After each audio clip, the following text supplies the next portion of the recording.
നമ്മുടെ ഒരു സാമൂഹ്യ അധികാരാവസ്ഥ എന്താണ് എന്ന് നമുക്കെല്ലാം നല്ല ബോധ്യമുള്ളതുകൊണ്ട് അങ്ങനെ അങ്ങോട്ടും ഇങ്ങോട്ടും അനുഭവിക്കുന്നതാണ് എന്ന് ലളിതമായി പറഞ്ഞ് നമ്മളതിനെ നോർമലൈസ് ചെയ്യാനും പാടില്ല. കാരണം അപ്പുറത്തോട്ടും ഇപ്പുറത്തോട്ടും ഉണ്ട് എന്നുള്ള നിലയ്ക്ക് നമുക്ക് പറയാൻ പാടില്ല.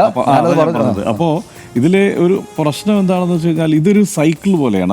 അതായത് ഇതിനകത്ത് കുടുങ്ങുന്നു എന്നുള്ളതാണല്ലോ ഇതിൻ്റെ പ്രശ്നം. ഇപ്പോൾ ഇത് പലപ്പോഴും ഈ ഇൻ്റർവ്യൂ കേട്ടവരും പിന്നീട് ഇതിനെക്കുറിച്ച് ചർച്ച ചെയ്തവരും ഇതൊക്കെ പറയുന്നത് കാണുന്നവരും ഒക്കെ ചിലപ്പോൾ കരുതുന്ന ഒരു കാര്യം, എല്ലാവരുടെയും ജീവിതത്തിൽ ചില പ്രശ്നങ്ങളുണ്ടാവും, ചെറിയ ചെറിയ പ്രശ്നങ്ങളുണ്ടാവും, അഭിപ്രായ ഭിന്നതകളുണ്ടാവും. അതിനെക്കുറിച്ചല്ല ഈ പറയുന്നത്, അതല്ല വിഷയം. സ്വാഭാവികമായിട്ടും മനുഷ്യർക്ക് വ്യത്യസ്ത അഭിപ്രായങ്ങൾ ഉണ്ടാവുക തന്നെയാണല്ലോ വേണ്ടത്. ഇതങ്ങനെയല്ല. ഇത് വേറൊരു മനോനിലയിൽ നിന്നുകൊണ്ട് പെരുമാറുന്നത് പോലെ അവർ തന്നെ പറഞ്ഞല്ലോ. അതായത് ചിലപ്പോൾ റെമോയാകും, ചിലപ്പോൾ അന്യനാകും, ചിലപ്പോൾ അമ്പിയാകും എന്നുള്ള സംഗതിയാണ്. ആ നിലയ്ക്കുള്ള മാറ്റങ്ങൾ വരുന്നു എന്നുള്ളതാണ്. എനിക്ക് വ്യക്തികളെ ആ നിലയ്ക്ക് മുമ്പ് പരിചയപ്പെടേണ്ടി വന്നിട്ടുമുണ്ട്, സങ്കടകരമായ അവസ്ഥകളിലൂടെ കടന്നു പോകുന്ന ആളുകളെ. അതായത് ഒരു ദിവസം വല്ലാത്ത സ്നേഹമായിരിക്കും, ആദ്യത്തെ ദിവസം അമിത സ്നേഹം.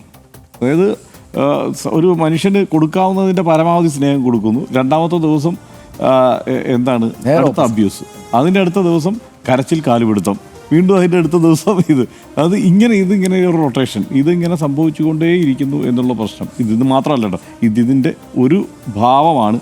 മറ്റുള്ളത് ഇപ്പോൾ നമ്മൾ വിദഗ്ധരൊന്നുമല്ലല്ലോ, നമ്മളിതിനെക്കുറിച്ചുള്ള ഒരു ധാരണയും മനസ്സിലാക്കിയിരിക്കുന്നതുമായ കാര്യങ്ങളാണ്. അതിനപ്പുറത്ത് ഇതിൻ്റെ പല സ്വഭാവവിശേഷതകളും ഒക്കെ ഉണ്ടാവാം. പക്ഷേ ഇതിൽ ഏറ്റവും പ്രധാനപ്പെട്ട കാര്യം തനിഷ് നേരത്തെ സൂചിപ്പിച്ചതുപോലെ, നമ്മളിപ്പോൾ എന്തിനാണ് ഇപ്പോൾ നമ്മളിതെടുത്ത് ചർച്ച ചെയ്യുന്നതെന്ന് ആലോചിച്ച് കഴിഞ്ഞാൽ, ഒരു വിഷയം എല്ലാവരിലേക്കും എത്തണം എന്നുള്ള ഉദ്ദേശത്തോടെയാണല്ലോ പലപ്പോഴും അല്ലെങ്കിൽ ഒരു പരസ്യം എല്ലാവരിലേക്കും എത്തണം എന്നുള്ള ഉദ്ദേശത്തോടെയാണല്ലോ ഏറ്റവും താരമൂല്യമുള്ള ആളെ അതിന് കൊണ്ടുവന്ന് ഇരുത്തുക.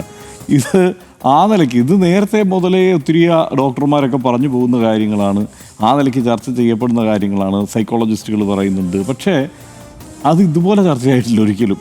ഇത്തവണ എന്താണ്, ഇത് അനുപമ പരമേശ്വരനെന്ന് പറയുന്നു, അപ്പുറത്ത് ആളുകൾ പറയുന്നത് ഇത് വിക്രമിൻ്റെ മകനാണ് എന്നുള്ളത് പറയുന്നു. ഇതുകൊണ്ടുണ്ടായ ഒരു ഗുണം എന്ന് പറയുന്നത്, ഇത് നേരത്തെ സൂചിപ്പിച്ചതുപോലെ മുഴുവൻ ആളുകൾക്കും ഇത് ചർച്ച ചെയ്യാവുന്ന ഒരു വിഷയം എന്ന നിലയിലേക്ക് ഈ കാര്യങ്ങൾ വന്നു എന്നുള്ളതാണ്. അപ്പോൾ ആ നിലയ്ക്ക് ആളുകൾ കുറേ കൂടി ഇതിനെക്കുറിച്ച് ഈ പുരോഗമനാത്മകമായി ഒക്കെ ചിന്തിക്കട്ടെ.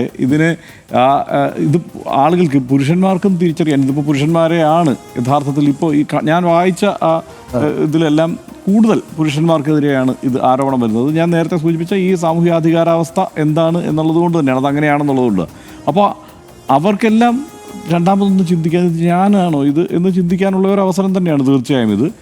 പിന്നെ നേരത്തെ സനീഷ് സൂചിപ്പിച്ചതുപോലെ എന്ന് വെച്ച് പൂർണ്ണമായി ഇത് പുരുഷന്മാർ സ്ത്രീകളോട് ചെയ്യുന്ന ഒരു വിക്രിയയല്ല, ഇത് തിരിച്ചും സംഭവിക്കുന്നുണ്ട്.